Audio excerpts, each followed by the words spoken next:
Welcome back. What's happening? Another episode of the Squad Show. You got me, Luke Inman, at Luke_Spinman. On today's episode, we discuss the quarterback drama, plus the number one matchup this week versus the Philadelphia Eagles.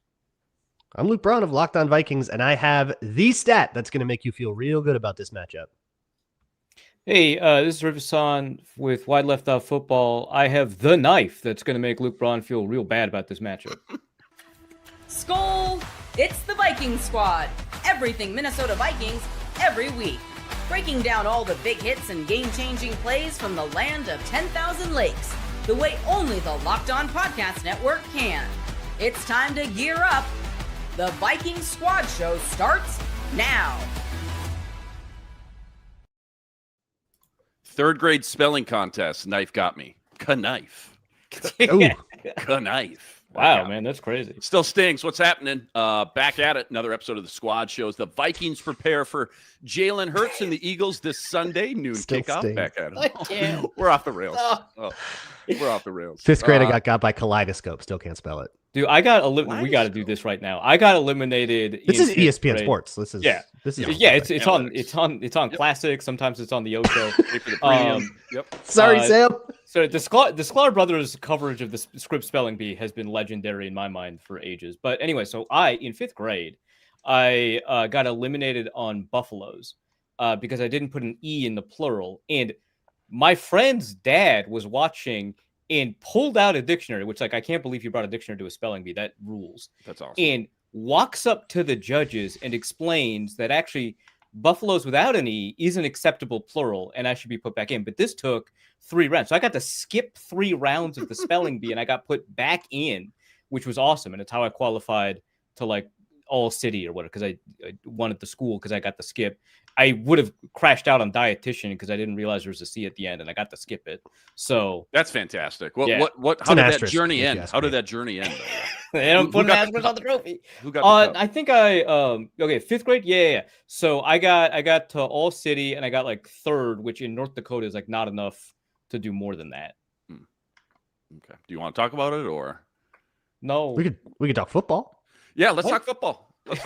Vikings preparing for Jalen Hurts and the Eagles this Sunday. Noon kickoff back at home at the bank. Glad you're with us. We're on the Locked On Vikings YouTube channel. You can always find all the audio over on the Locked On Vikings podcast feed, wherever you find your podcasts. Fun show lined up today.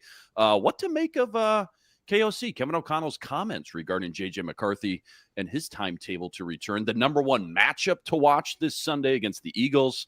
It's also Thursday. That means we got Ron Johnson stopping by to give his hot takes as well. Let's just jump right into it. You know, yesterday at the podium, I don't know if you guys saw it. I'm sure you did. I felt like we got some shades of like Bill Belichick, Mike Zimmer-ish. You know, KOC was kind of short up there. He was a little maybe snippy. It felt like some frustration, perhaps knowing that, all right, here come this gauntlet of questions he's going to have to answer about the quarterback situation for the next 22 minutes. But, the one that kind of kicked everything off was from Judd, and he said, quote, where do things stand as far as your starting quarterback this Sunday? And he said, quote, they stand in the same place they did Monday, end quote. So is this just your classic, coach speak, mind games, trying not to tip your hand to the opponent while maybe in the back of their mind they already got a great idea who's going to start this Sunday? Or do you guys think that they're truly taking this day by day? It's kind of a wait and see approach. I think with Judd's question, the timing of that presser, there had not been practice since the last presser. So it was a weird, I get it. You got to ask the timing of it. If you don't ask the question every, you got to. I guess you just have to ask it every single day, even if nothing has changed. Right. I guess that's just how this works. But that makes sense. They haven't done anything. Why would anything have changed? They had an off day since the last time we talked. But I will say it does feel better that he was snippy with at least one other person, right? I was going to ask you part 2 of that. Any redemption or validation knowing you're not the only one? Told you. I would love to hear the theory either on air or off air, but on air, and it exherrates you. Fantastic. So, and it sort of was corroborated by the Matt Freese article that he put out about the Wentz McCarthy thing on Wide Left.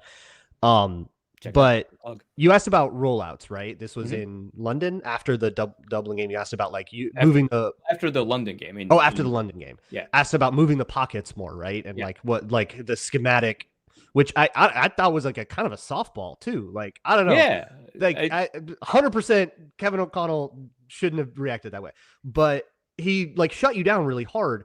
And my thought was, Carson Wentz can only run so many concepts, which is understandable because he's only been in the offense for a month, right? But Joshua also, Dobbs invented new concepts on the fly. I don't know what you're talking about. I mean, he's not. Well, Wentz is no rocket scientist. Okay, what are your standards? But like, it's pretty clear, and Freese notices too that like the offense had to be simplified quite a bit. It had to. There's a lot less diversity and a lot less complexity in the play calls because and they're calling more universal concepts like 3-level read rollout. So in addition to helping to protect your really bad backup line, did they call rollouts because Carson Wentz can't read anything else? If so, if I'm Kevin O'Connell, yeah, I'm not answering that question.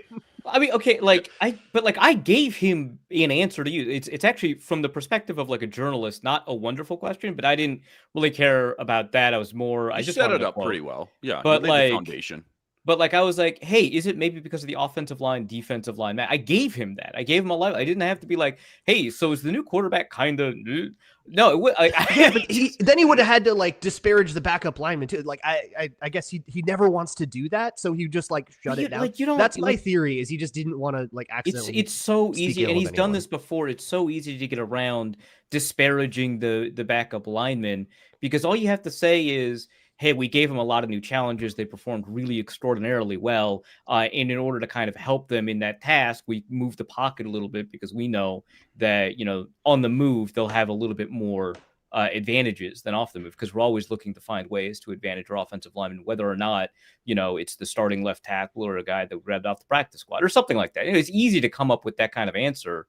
And while I understand that like most coaches can't always do it, Kevin O'Connell is really good at that. So I was really surprised, but hey, the snippiness has continued apace since then.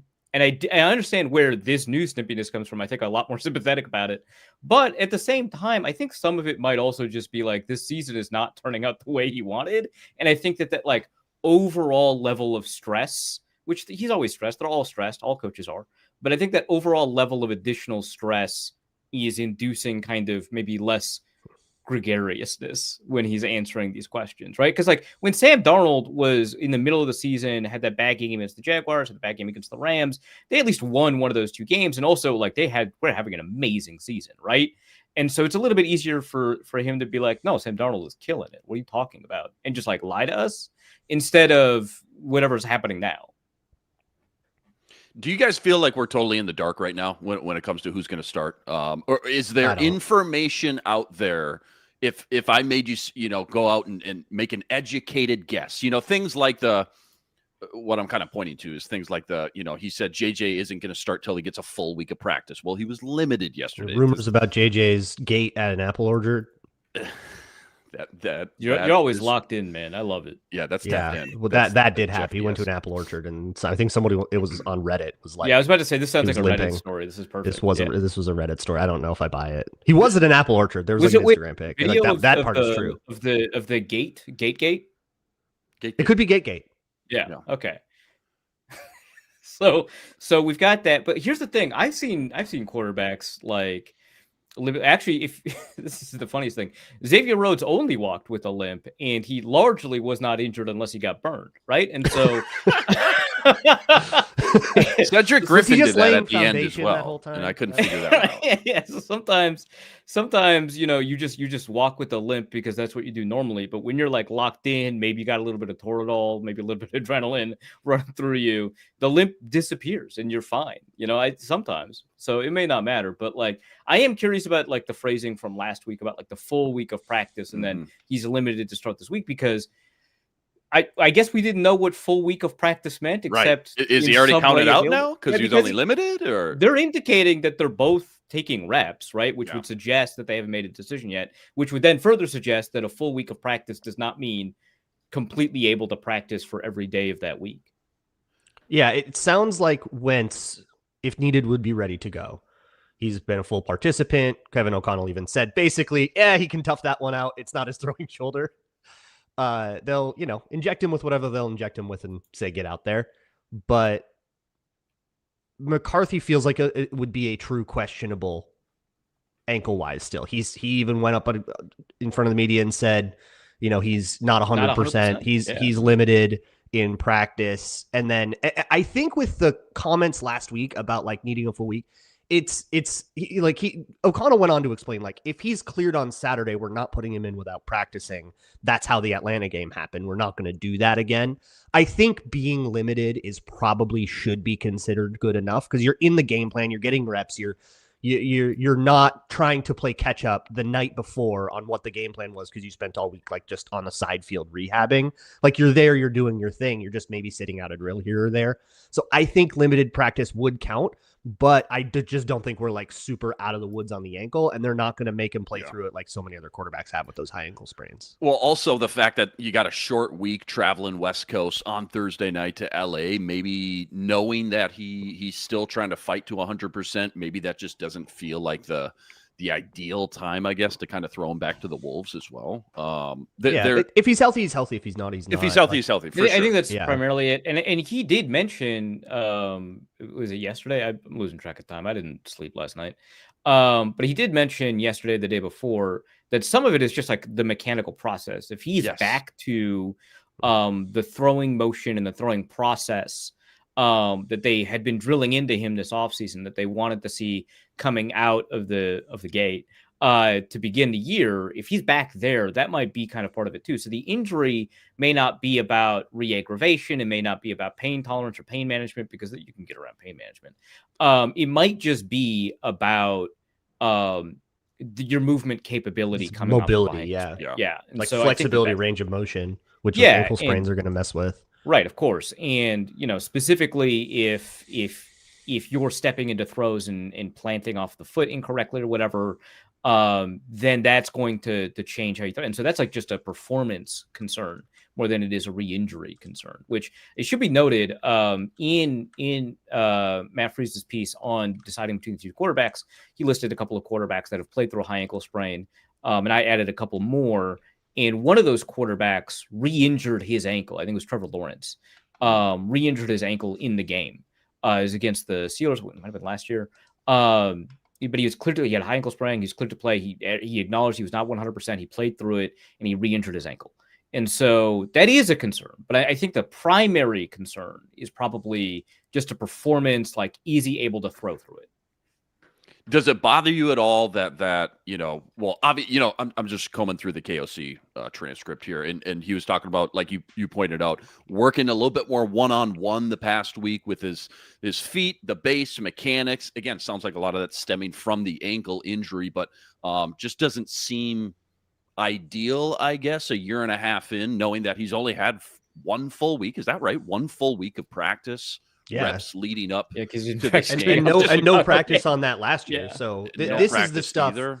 This is the stuff the injury takes away. Yeah, right. If it were he doesn't understand like what to do on flag concepts, that would be much more concerning. This is the stuff that when you're rehabbing a knee, you can't work on. Yeah. So it does get suspended in midair. I don't think I would characterize it as, oh no, what a big problem 2 years into his career. He has had like 7 full regular season practices. Crazy. It's kind of crazy. Yeah. So saying all that, it feels like, why would we not lean Wentz, by the way? I think it will be Wentz. We just don't know for sure. If he's full participation here on Thursdays, then you're going, that could change probably things a little for more sure. healthy. It could change things, but I'm certainly feels like we're trending toward being a little extra cautious and throwing in Wentz. Yeah, for sure. 60, 40, 65, 35. Right now, it's just what I'm personally leaning. Just going after, off this transcript. And in the transcript, you mentioned that he said, trying to find the exact quote, both guys took reps. Did he say first team reps? Second, splitting first team reps? This guy was first, this guy was second? It sounds like it was a split. Describing it. And it is important to understand, like, when we talk about like reps in practice, like during the season, 95% of the quote unquote reps are first team. Very rarely. Yeah, it's not camp. And because like the second team, like those people are maybe rotating in a little bit, but they're doing like scout team stuff.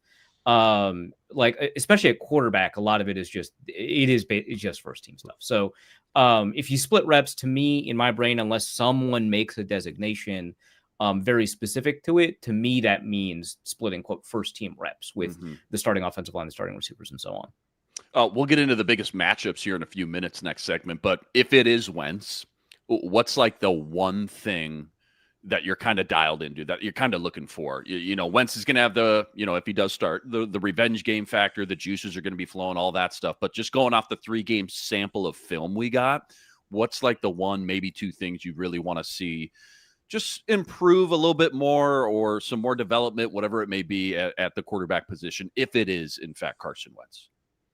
I want to see more diversity in the play calls. Yes, exact same thing. Yeah. It's so let's say JJ McCarthy was on IR for this, which would have been about the same timeline. And so there were no question. The whole story would be, okay, Carson Wentz doesn't really know a lot of the offense because he got here after cut down day. He didn't have camp. He's no TJ Hawkinson. He can't just pick up the playbook and go. He can't just Dobbs this. But now you've had the bye. And all of that time to study, to get things down, I want to see like a more full complement now for Wentz. And I want to see the ball get I want to see it push a little bit more beyond just those go balls when you find Justin Jefferson in single coverage. I want to see it push down the middle a little bit. It can't be the Eagles offense is what basically what yeah, right. Exactly. I want to see a little bit more explosiveness, aggressiveness, and to really have an offense that feels like it's attacking instead of just surviving. Yeah, that's a good way to put it. Yeah. I understand kind of why the approach has been the way it has been, because there's so much faith in the defense, and I think maybe fairly so. Yeah, but just don't screw it up. Yeah, but like at some point, the offense has to contribute as opposed to not anti-contribute, I guess, right? They can't just be not an anchor, right? And so at some point the offense has to move the ball down the field. And KOC, his offensive philosophy, I love, right? You know, he talked about this against the Browns, so especially against good defenses, but he was like, hey, yeah, you're going to get a couple of these short throws, but if you keep throwing short, you know, it'll take you 14, 16, 18 plays to get down the field and score. And somewhere in there, especially against the defense as good as the Browns, but somewhere in there, you're going to screw it up. So you need explosives. And he's right. Like, of course you need kind of the, you know, taking a small profit kind of plays, you know, your spider 2 wide banana throw to the fullback in the flat kind of stuff, right? But at some point, you're also going to need a 20-yard dig route. You're going to need a 22-yard fade. You're going to have to, you know, hit the corner route for 25. Like it's somewhere you need explosive. It doesn't have to be 40 yards, but somewhere in there you need explosive to shorten the number of plays and reduce the likelihood that some mistake is going to set you backwards. And for that to happen, you do need a diversity of offense, right? And KOC super understands that. So I wonder kind of what his approach has been to kind of accommodate this unique problem, which, by the way, we talked about this when Carson Wentz signed, right? Which was that Wentz could have signed with the team, from my understanding, back in the summer. And so he could have learned a playbook. And it sounds like... wanted a challenge. And it sounds like he chose not to because training camp sucks, right? But there's like a difference between Brett Favre saying training camp sucks, and Carson Wentz saying training camp. He just thinks he's Brett Favre. I've been saying this about his tape for like a week. Yeah, he does. Brett Favre. Stop trying to be Brett Favre. The thing is, and again, I'm in a spot where I'm complimenting Carson Wentz. I don't want to do that, but it is in opposition to Brett Favre. Brett Favre didn't know what a nickel defense was. That's how vibey he was about everything. Whereas Carson Wentz, I'm sure if you asked him, like, you know, he probably doesn't go second overall if he doesn't know what a nickel defense is. So I guess he's got that, but like definitely like vibes-based quarterbacking. But like, unfortunately, there is a playbook and you do need to know it. And then vibes will only take you so far. As Joshua Dobbs learned, like vibes will only take you so far. And sir, I watched Joshua Dobbs, and you are no Joshua Dobbs. You are no Joshua. You are no Dobbs sanity. Like, okay, that game-winning drive against the Browns, which is the thing that is buoying Carson Wentz's reputation here as much as anything. I think like 6 of 8 throws went to the flat or something like that. Like it was a whole bunch of brother. Like didn't like the concept, get the ball out to the flat. Didn't like the concept, and some of those concepts were designed to go to the flat as well. But like. It was pretty much 5 yards out of bounds, 5 yards out of bounds, 5 yards out of bounds, 5 yards out of bounds. And it worked because the Browns were backing way off because for some reason they treated 3 minutes like it was 30 seconds. And so the Vikings got to basically march down the field pretty much unopposed. I would be losing my mind. Were like, hey, the Vikings are stopping the clock too much. Yeah, you're right. Yeah, you're leaving too much time. Like that won't work unless you're in like a 2-minute drill against a defense that's playing it too passively. And you're going to need more tools than that to have like a truly consistent offense that can make the Vikings into a team that matters. Good segue. Biggest keys to the game versus Philly. Ron Johnson's going to help us with that. That's all coming up right after this.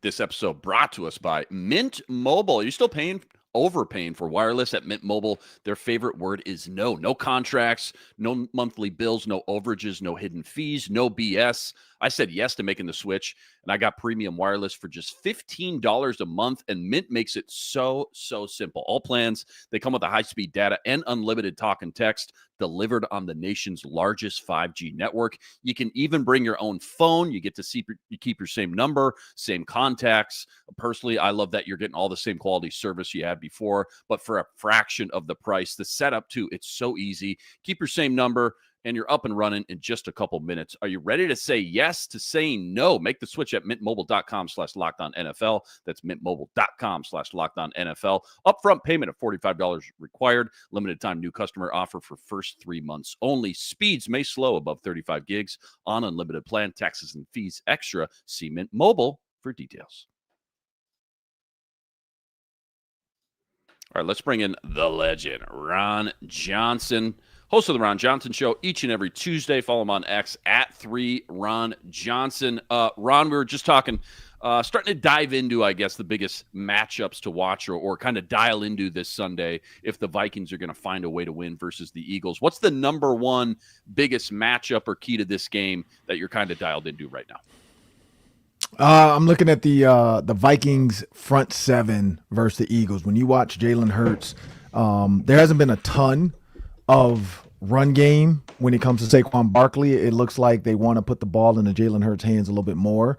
And so he's only thrown one interception this season, and the interception came on a 7-man pressure. And so that's the thing when you look at that front seven versus the Vikings. And they blitzed Tyler Nubin on that. Like, they're bringing pressure a lot. And that was the Giants game. Former Gopher. Shout out to Tyler Nubin. But that's the one thing that I'm paying attention to is how often does Brian Flores try to make Jalen Hurts get the ball out of his hands quicker than he wants to. The biggest issue is that's his one interception. So I'm pretty sure he deep dived that play and he's going to realize, like, dang it, I could have hit a wide open A.J. Brown on an over route because they play, basically zero coverage. And that's where Flores has to play that game. How can he make it look like he's coming when he doesn't? If you go back to the Corey Parrish interception that Luke and I broke down on the Gophers postcast, same thing. Corey Parrish walked up into the box. Purdue's quarterback thought he had blitzed. That's why he threw that stop route, and Corey Parrish was just waiting there in the linebacker level. So it's the same thing in the NFL with making these quarterbacks think the guys aren't there. It's not a joke to say they saw ghosts. But that's what you kind of got to make them do. You got to make them feel like there's pressure coming when it's not. And then when it's only a 5-man pressure, make them feel like it's 7 that's coming. Like he has to feel pressure. If he's able to sit in the pocket, and that's the teams he picked apart, he can pick you apart because he's calm, he's cool, he knows he can run the ball if you get too close to him with 5 guys.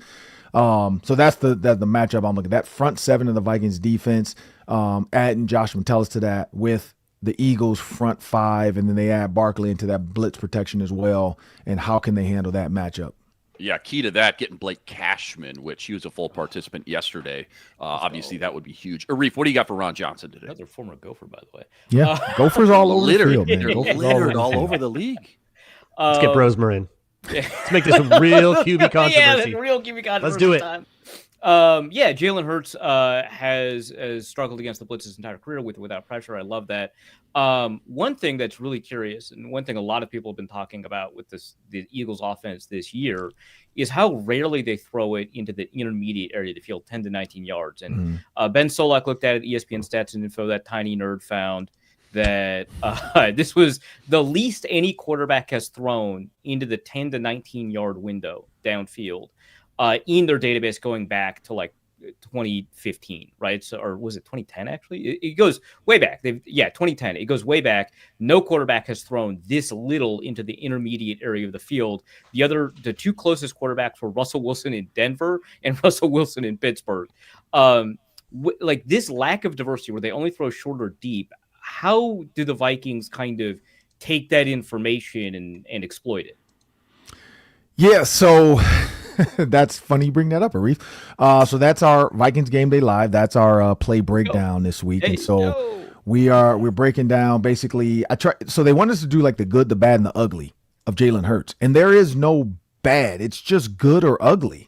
And it's kind of weird. And I think that's part of it. It's the lack of intermediate route running. It's the lack of, and I will say this though, like so that stat, right? When you look at their seam routes, quote unquote, they run a lot of 4 verticals. They run double seam with hitches or double seam with the outside guys run like they basically look at zone versus man. If it's man, hey, pull that guy up. Let's make that safety play over the top a little bit more. When you look at the Bucs game, Antoine Winfield kept getting caught watching A.J. Brown, and A.J. Brown was a decoy, and that's probably why A.J. Brown's pissed off. Like honestly, I get it. When you watch some of the routes he has to run, he is a decoy to pull that safety away from the tight end, or he's a decoy to pull that linebacker out of there for the deep over behind him. And he's like, "Hey man, just throw me the ball." And it's a little selfish. We receivers are selfish, but their seam routes, quote unquote, even though they are hitting at that 20-yard depth, I kind of watch the way he throws it and the way he's reading it. He's treating it like an intermediate because he's on like 3 steps, hitch, and a throw. So he knows where he's going pre-snap kind of, and he's hoping that the look is where it's at. And both times that the 2 plays we did, which is one, the Rams game, it was a touchdown up the seam, same look, linebackers didn't drop deep enough. And then the Buccaneers, the dropping Mike, because we know they play Tampa 2. There's been Tony Dungy's Tampa 2, which is, way back when, the Dick Vermeil's Tampa 2, ever since Tony Dungy was there. Also, former Gopher. Yep, former Gopher. But that Tampa 2, what the Bucs linebacker did was when he dropped, his vision was to the field, not to the boundary. And so Jalen Hurts just played that and said, you know what, even if I throw it, you're closer to the boundary, but if I throw it, you can't flip your hips and make a play, but because you're facing my field seam route, which was the other slot receiver, you can probably run and get to it because you're watching me. And so Jalen Hurts does a great job. And because of that, Antoine Winfield's thinking like, okay, this linebacker's closer. So he played closer to the potential quarters or half side of the field, further to the sideline, just in case there was a rail shot. And Jalen Hurts layered it perfectly, threw it over the top. I think Dallas Goedert caught it, but got hit in the knees by Antoine Winfield. Didn't blow his ACL out. Wasn't a Dallas, a Detroit Lions safety type of hit. But he did hit him low in the knees, and the guy came out the game. But I look at that as a little bit of an intermediate throw because it's not a true deep shot. Like it's literally right at like 20 yards. He's 3-step hitch throw, and it's on time. He watches both safeties and he's throwing it. So I understand the true nerd stat of it, of it's exactly 20 yards, so it's not that 19-11. But they are treating their seams like an intermediate route because of how quick he gets it out of his hands. He's not throwing it 25 yards down the field. When the receiver's at like 15 yards, he's letting the ball go. And so in his mind, I think that's their intermediate game, is like, it's not deep seams. It's let's get up on these linebackers because the safeties are playing so wide. And so, again, I think that's where Brian Flores' 3 safety look is going to give them trouble, because Josh Metellus can drop a lot faster, or Theo Jackson can drop a lot faster than a normal backer would. And that's where I hope that the Vikings take advantage of that, because he loves the seam route. He loves to make you think of he's going to go one way and come back the other. And Peyton Manning told this story once. I saw it live in living color. It's nuts. But Ed Reed would do where he would run back as if he's going to run to the middle. And the minute you throw, he just flips his hips. He knows exactly where you're throwing it. He flips his hips and he goes and makes the interception. And Peyton Manning said, like, Ed Reed set me up. And even when I threw it, I knew it was too late. And Tom Brady said the same thing, that Ed Reed would do that. Harrison Smith, we know, is good at it. Is Harrison Smith still the Harrison Smith of, 2018, 2017, that has the speed to flip his hips and get over there and make that interception? Because that's what you have to do. You have to drop like that linebacker did for the Bucs. And the minute it's thrown, you just got to flip your hips knowing where it's going. It's going to the backside seam. And that's where guys like Ed Reed would pick it off. can the Vikings make Jalen Hurts do that? So to your long answer to your question, Arif, I think their seams are their intermediate. Like, I just think that's the way it's designed, that's how they don't attack it with digs. They don't attack it with like deep overs. I don't know why. I don't know why they don't run 15-yard dig routes with the receivers they have, but that's Nick Sirianni's offense. Yeah, on the crossover that went up this morning with Louis DiBiase, he's like very upset with the offensive coordinator for reasons like that. They're and apparently this is a bit of a pattern for the Eagles. Like, after a year where they go to the Super Bowl, their staff gets poached and the replacement always is not long for this world. But there's a stat that kind of plays into what you were talking about there. I feel so bad for them. Yeah. There's a stat that plays into what you were talking about, Ron. It's the one I teased at the beginning of the show. It's from Tyler Forness, who published an article about stopping Jalen Hurts this morning. They have been blitzed 71 times so far this year. Half of them have been man, half of them have been zone blitzes. On the zone blitzes, EPA per play minus 0.32. That's a dreadful number. That's really, really bad. That's close to JJ McCarthy's number that we've been talking about so much. When it's man, 0.26, it works out a lot better. So my question, I guess, is how different does it get as an offense attacking when you're with whatever your blitz counter is versus zone or man, and how can the difference be that stark? So you're talking about the expected play, right? Is that what EPA? That's what you said, EPA success rate. It's all yards per, however you want to measure it. They've been way, way, way bad against zone blitzes and pretty good against man blitzes. Yeah. So the reason is because here's the thing though. So the Giants was the anomaly. Like that blitz was a man blitz. And he read it wrong. I think he read it like it was zone, and he assumed all the DBs were, because they were kind of in the red zone. I think he assumed all the DBs were going to play like a quarters kind of shell and back off, and he thought he had the quick out. Well, everybody was up pressed, and the backside throw was the throw in zero coverage, man. And so the Giants, I think, played opposite of that, of his thoughts of like, okay, they're going to drop into a zone. Let me look at my tight end, hold the safety, and then I'm going to take the out route just to give me 5 yards to get closer for maybe a tush push. Well, the Giants were all over that. They were like, nope, I want you guys to sit at the 5-yard line. Don't move. If they beat us in the end zone, make them beat us in the end zone. And I think that's what teams are thinking. Like, and one, they played the averages of like, he hasn't watched A.J. Brown much. I don't know what's going on with them. I don't know if, his tweets and some of the stuff he's saying, Jalen Hurts is taking it personal, because he could say it's the offense, but then Jalen Hurts probably knows, like, it's not the offense. Like, I could go to him, but I didn't think he was open. Like, there's some personal to that too. So as much as people want to act like this is a business, there's feelings that get hurt. Like, dudes can get pissed off, and you don't want to piss your quarterback off, the person that can pay you and get you paid.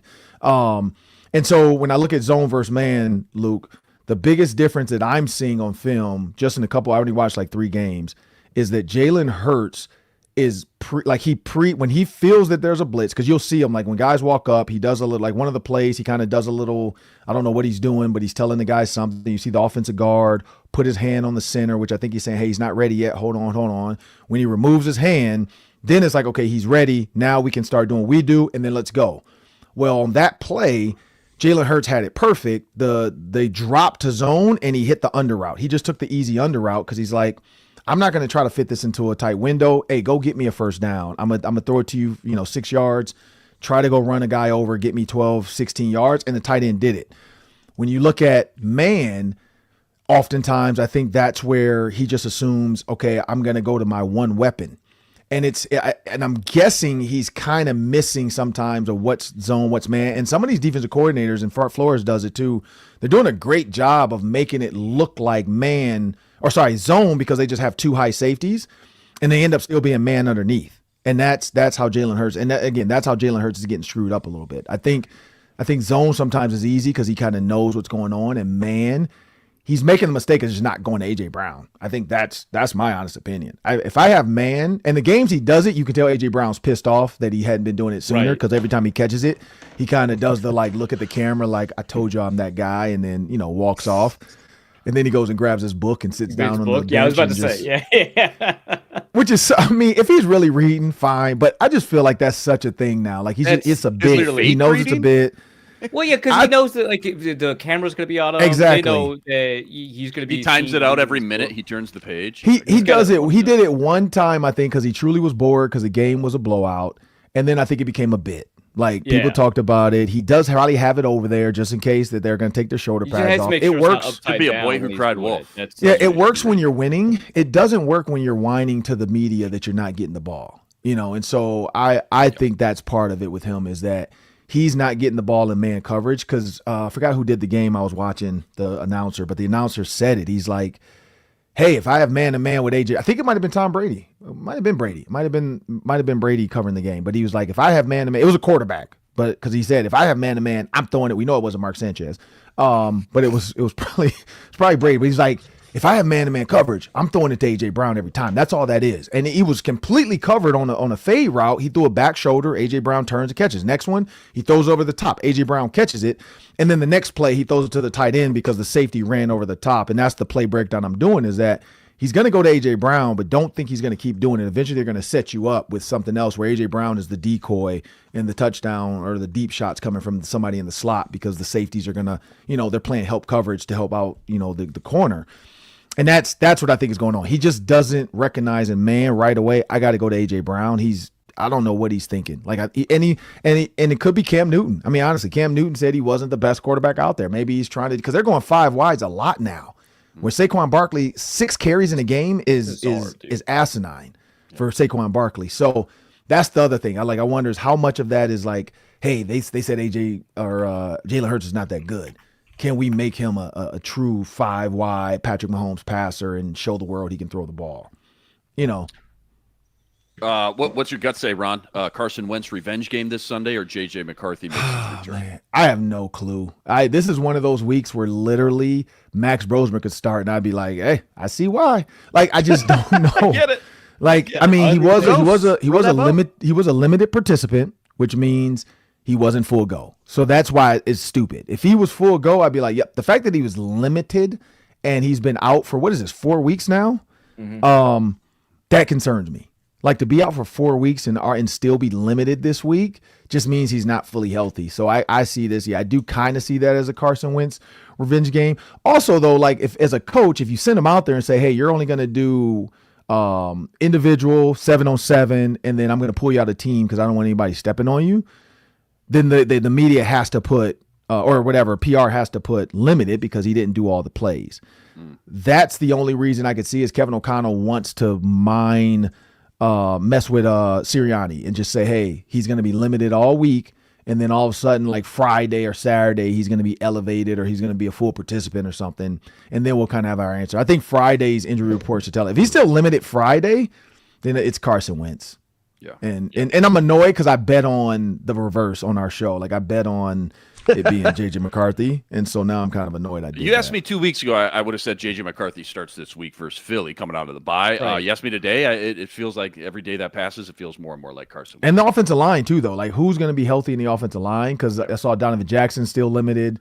Brian O'Neill's limited. Limited. A week or two away still. So, do you want to throw JJ McCarthy back out there with that line, or do you want to just let Carson Wentz handle it? Because, hey. Well, he does have the Jordan Addison factor this time. You send your pawns out there and let your pawns take the beating. I don't think you do that unless it's the preseason. I think if he's healthy and he's your starter, he plays. I hope so. I mean, I don't know.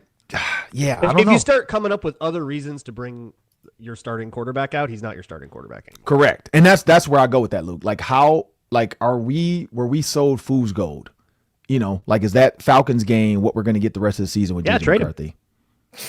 Wow. Who's going to want him? Who wants him? You're benching him for a dude Anthony Richardson. You're the benching Browns? him 25th best quarterback in the league. Trade him. It's over. Trade him to the Browns? Who wants him? Check him out every Tuesday. Ron Johnson Show. Give him a follow on X at 3Ron Johnson. Ron, great stuff per usual. Always appreciate you stopping by. I'll talk to you after the Gophers game Friday versus Nebraska. Night. We'll talk to you Sunday. Hopefully I'll be doing the post-game show from the field because we're going to be storming the field after they beat Nebraska. Can't wait.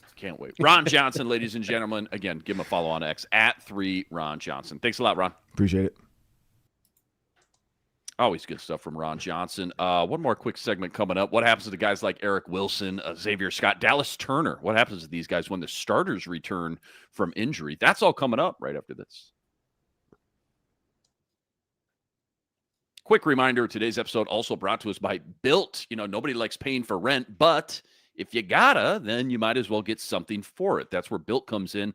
Built's changing the game by turning your rent into rewards you can actually use. When you pay rent through Built, you earn flexible points that can be redeemed toward hundreds of hotels, airlines, future rent payment, your next Lyft ride, and more. But Built isn't just about rent. It's about rewarding you around your entire neighborhood. Personally, I love the fact that with Built, your rent finally starts working for you. You're earning points every month on something you already have to pay for.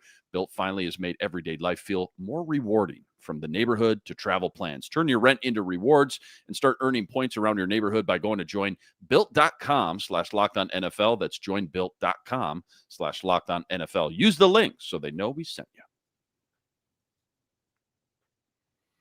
All right, we tapped into it with Ron, but I just want your number one top thing you're dialed into matchup versus Philly. A Philly team, by the way, it feels a little broken. I mean, you kind of talk about the offensive coordinator, but defensively too, they've been really banged up. It does look like Jalen Carter could come back this week. That's huge for them. They could get Quinyon Mitchell back as well. That's also huge. But injuries have played a big part of their early struggles. You talked about the struggles offensively. Arif, kick us off. Number one matchup you just dialed into this Sunday against Philly, if the Vikings are going to pull this one out. Whoever against Keely Ringo. I just feel like just keep that's if Keely Ringo's in. Yeah. If Quinyon Mitchell plays, that's a substantially different question. But if Keely Ringo is in, that's you just keep figuring that out until they start rotating both safeties over or something. And now you've got like Justin Jefferson free on the other side, right? You're fine. So that's going to be the primary matchup I look at. I am kind of curious about the fact that the pass rush hasn't been that productive for them, but I don't want to hone in on that just in case this is a get right game for that. So yeah, on the crossover with Louis, he complained a little bit about that. They're just kind of not winning with 4 enough. Is that a Nolan Smith? Did he mention Nolan Smith at all? Is that a Nolan Smith factor since he's been on the IR? Been good against the run. He's been great against the run. I don't know. But it's also missing Jalen Carter for a lot of that, and kind of getting really banged up on the edges. So they've had their issues. I'm gonna do an abstract answer to your question because I don't know if it's like a personnel matchup, but the Vikings have been a dreadful first half team. I think they've scored more than 6 in the first half once, and it was the Bengals game, I think. It's horrible. The Eagles have been a horrible second half team. They let comeback efforts happen against the Broncos. They fell apart in the second half against the Giants. They haven't been the second half team that we kind of got used to the Eagles being, where they roll you over. And a lot of that is their issues in the run game and what's going on with Saquon and all that. Is he beat up and washed or whatever? But I feel like this game kind of comes down to, if the Eagles get a lead in the first half, like everybody else has on the Vikings, which I just kind of have come to expect at this point. Yeah. Do they blow it like they blew it before? That's the matchup? The matchup is first half team versus second half team. Yeah. Okay. It's an abstract answer, but you know what? Yeah. I can't take it back now. We're live. No, deal with it. Can't take it back. We're live. Jalen Hurts, he can beat you throwing the ball, like Ron kind of pointed out. He's either great or it's really ugly. It's not how they want to play, though. It's not what they do best. It's not what they feel most comfortable at. Last Thursday against the Giants, he had, let me pull it up, 33 pass attempts. Last year, he only averaged 24 pass attempts per game. Play action game as well with them, kind of non-existent too, I noticed for some reason. 19% play action rate on dropbacks. Almost dead last, 31st in the league. Big key to this game is cliche and, obvious as it is, stopping Saquon. Is this a get-right game for Saquon? That's what worries me. Forcing them to kind of play into their weakness and your biggest strength, which is your pass defense. And a big key to that, you got to win on first and second down, man. They are so deadly on like 3rd and 3 because they just do the tush push twice and like the 90% success rate. So especially against this leaky run defense, hopefully Blake Cashman coming back, that'll make a huge difference. What about that? winning on first. What if we had the exact success rate? Yeah, it's 80 actually, which is about all QB sneaks. But hey, what if you wanted to read 3,000 words and most of them were about football? Go do actually, it. I don't even know. If I don't know if most actually. Most of them are about football. Not most of them are about modern current football. Okay, yeah, fair enough. But yeah, okay, you got to keep about a short distance because they know how to exploit short distance, whether that is kind of by a trick of the numbers or otherwise, right? It is kind of curious to me how poor they have been at running the ball, and I think that this is like an offensive coordinator problem.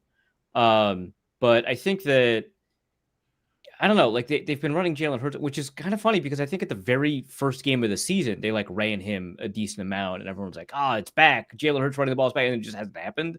Mm-hmm.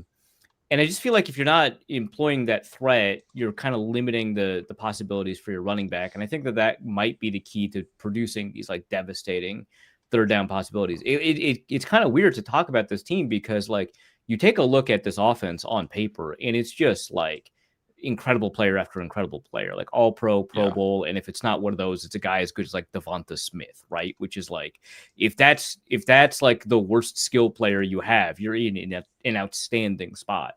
But the production just like kind of hasn't been there. So I think schematically that's something. And the problem is when you're previewing a team and you're talking about kind of what that team has the capability of doing, sure, you'll talk about like tendencies and stuff like that. But there's always like in the back of your mind, you're always like, well, what if they fix this? Because they have the talent. Right. What if they fix this? And so, yeah, obviously the Vikings do want to make sure that the third downs are not sneakable, I guess is the best way to put it.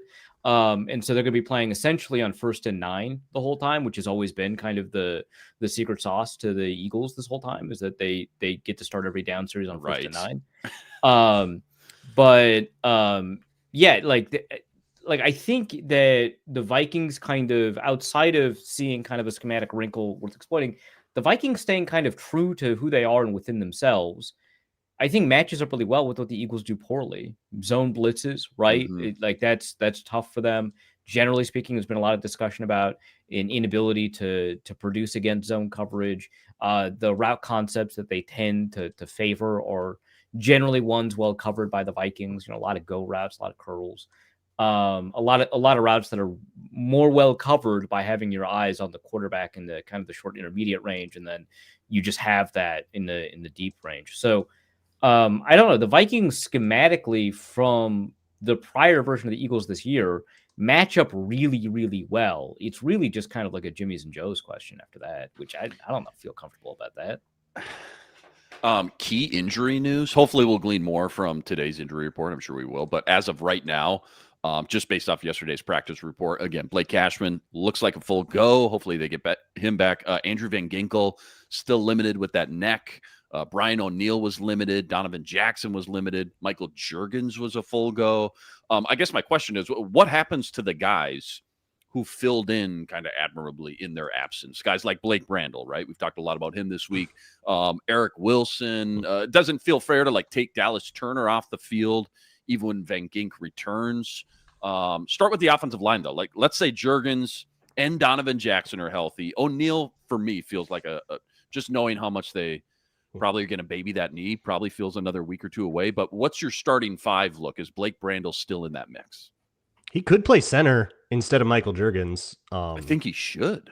Like that's, I think, worth considering for sure. It's worth considering. I'm still skeptical because it's just like the one game sample, but it is certainly worth considering. Sure. Yeah, you're at least asking, right? I kind of am with you. Like, I don't think they will, but they might consider it. Otherwise, I don't know. There's pride in just being the guy that can play all five positions that goes in the next time someone goes down. You think we're done with O-line injuries? So valuable. You seen this sport before? You think we're done? You think this is it? How many combinations all five getting now? healthy? What are we at? No, 14? That's not happening. Yeah, it's so what happens to those guys? They get incredible performance-based bonuses mandated by their contract at the end of the season. Good for them. True.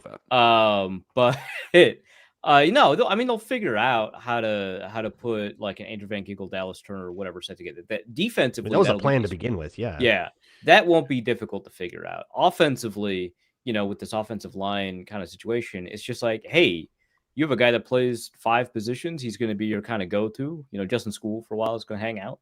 But yeah, like just be comfortable in the fact that you got one over the best defensive line in the NFL with 4 backups in the fourth. Well, backup in the fourth quarter. Like be happy with that and take that confidence with you going forward. But you don't have to change who your starting 5 are, assuming that Ryan Kelly ever comes back from IR. But like that's kind of, you just take that with you.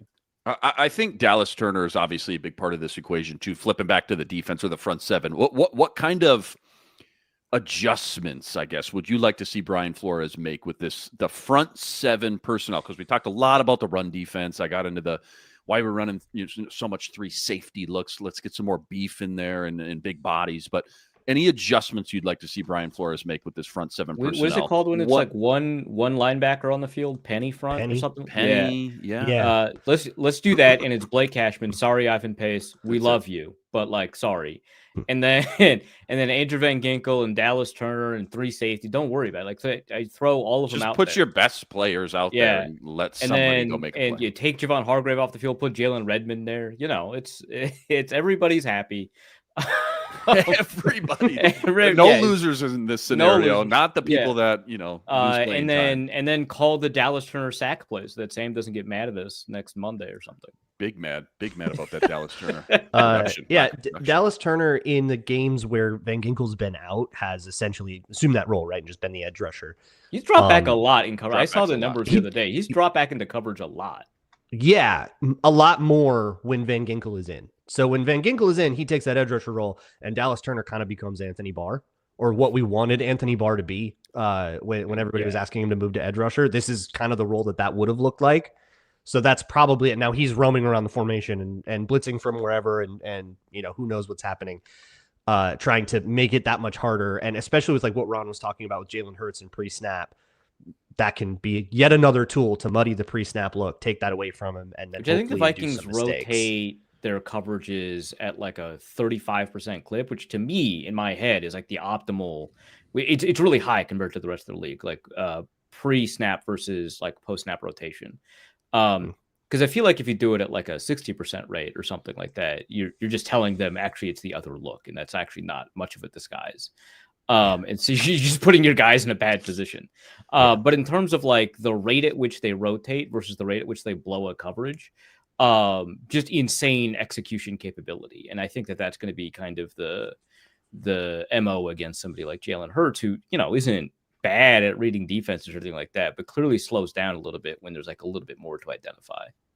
How about Xavier Scott? I mean, Aaron Jones probably on his way back in the next few weeks or so. Does he at least leapfrog somebody like Ty Chandler? Should he be in the discussion for that running back? Ty Chandler back? Is Ty Chandler back? He's still I don't know. Xavier Scott's RB3 to be. I don't.